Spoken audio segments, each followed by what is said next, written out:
កូនខ្ញុំបានរបស់លេងថ្មីមកទៀតហើយនិយាយទៅគេសប្បាយអណាមកអានបុកស៊ីណាមិនដឹងថាជំនាញស្អីខ្លះទេប៉ុន្តែខ្ញុំអ្នកយកមកនេះគឺខ្ញុំដឹងហើយរបស់ដែលគាត់កំពុងតែបើកនៅក្នុងកាបូបនេះគឺគ្រឿងដាក់ស្ករអំបិលប៊ីចេងដែលខ្ញុំកំងទុកឲ្យគាត់ដាក់គ្រឿងសម្រាប់ធ្វើម្ហូបហើយនៅក្នុងថង់ខ្មៅនេះគឺមានខ្ទះមានឆ្នាំងថ្មីហើយជាមួយនឹងចក្រានថ្មីដែលខ្ញុំកំងឲ្យគាត់ទុកធ្វើម្ហូបណាលើកមុនគឺខ្ញុំទិញគ្រឿងប្រដាប់ប្រដាឡុកឡរបស់គាត់ហ្នឹងគឺឲ្យមកឈុតហើយតែនេះគឺខ្ញុំឃើញចក្រាននេះវាមានមុខពីរដែលងាយស្រួលគាត់ចម្អិនហើយយើងអាចធ្វើម្ហូបម្ដងបានពីរមុខឲ្យគេសប្បាយអគេមកសាក់ឆ្នាំងសាក់ចក្រានរបស់គេឥឡូវគេមកចាប់ផ្ដើមលាងសម្អាតហើយគេយកឡុកឡគេចានឆ្នាំងរបស់គេដែលខ្ញុំទិញឲ្យពីមុនហ្នឹងគឺមករៀបចំលាងសម្អាតសម្រាប់ធ្វើម្ហូបសាក់ចក្រានថ្មីរបស់គេហើយម្ហូបដែលកូនខ្ញុំធ្វើថ្ងៃនេះគឺគេស្ងោរប្រហិតត្រីឆ្លាតជាមួយនឹងស្ពៃកញ្ញាញហើយនឹងជៀនងៀតថៃណែងហើយឥឡូវនេះគេមកដល់ចាប់ផ្ដើមការដាក់គ្រឿងណាបងប្អូនសម្រាប់អូនម៉ៃខ្ញុំគឺឆ្លាតណាបងប្អូនហើយគឺថាយើងគ្រាន់តែប្រាប់គាត់ថាដាក់ស្ករអំបិលប៊ីចេងម្សៅស៊ុបបន្តិចទាំងចំនួនប៉ុណ្ណាគាត់ទៅប្រាប់គាត់គឺគាត់ដាក់យើងតាមយើងបានហើយបើកូនបើខ្ញុំអូនមីងនេះវិញគឺថាមិនសូវចេះអីទេប៉ុន្តែគេចង់មកជួយបងគេ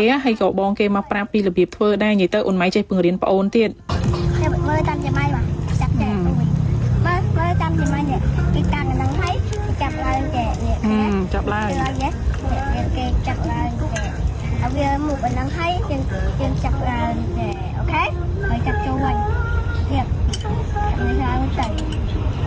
ហើយឥឡូវមកមើលអូនមីងជៀនត្រីគេមិនមែនជៀនត្រីធម្មតាដាក់តិចតិចណាបងប្អូនគឺថាបោះចូលខ្លាញ់តែម្ដងឡើងខ្ទៀតខ្លាញ់ហ្នឹងហើយបងគេនេះគឺថាចាំតែប្រាប់ប្អូនទេណាហើយមើលត្រីឲ្យប្អូនទៀតវីវក់ណាអាឡៃតែស្លោផងអាឡៃតែជៀនត្រីផងមានទេឥឡូវមកចាប់ផ្ដើមប្រែត្រីនេះគឺថាឡើងខ្មៅដូចខ្ជូងហ្មងត្រីងៀតជៀនឡើងខ្លោចពីរអ្នកបងប្អូនគេធ្វើម្ហូបថ្ងៃនេះគឺថាបញ្ចេញធ្វើដៃសាកចក្រានថ្មីគឺថាត្រីងៀតគឺថាខ្លោចឥឡូវនេះប្អូនគេចង់ញ៉ាំពងទាជៀនទៀតបងនេះក៏សុកចិត្តមកជៀនពងទាឲ្យប្អូនពីរគ្រាប់ដែរប្អូននេះគឺឡើងធ្វើហ្មងអង្គុយមើលអង្គុយបជាបងចង់ញ៉ាំហ្នឹងណាកំងគេចេះណាស់អាទូចនឹងអាពៅនឹងក្បាលខូចហ្មងណាប្រើបងបានណាហើយអូនម៉ៃនេះនិយាយពីថាដូចចិត្តទៀតបងប្អូនហើយចំណាប់ណាគេជៀនពងទាថែម2គ្រាប់ឲ្យប្អូនគេបើនិយាយពីចក្រានអគ្គិសនីដែលខ្ញុំទើបតែទិញថ្មីឲ្យគាត់នេះបងប្អូនគឺស្រួលប្រើមែនតើកម្ដៅភ្លើងរបស់គេគឺ220វ៉ាត់ដូចចក្រានមនុស្សធំប្រើអញ្ចឹងហើយពេលដែលយើងប្រើគឺគេមានកន្លែងលេខបន្ថយភ្លើងបន្ថយកម្ដៅបានទៀតហើយយើងប្រើចក្រានអគ្គិសនីបែបនេះគឺវាសុវត្ថិភាពសម្រាប់ក្មេងព្រោះអីយើងអត់ខ្លាចថាវាមានភ្លើងឆេះឬមួយក៏ធ្វើឲ្យគាត់អាលៀកដូចយើងប្រើចក្រានហ្គាសឬមួយក៏ចក្រានអុសអីខ្ជូងអីទេណា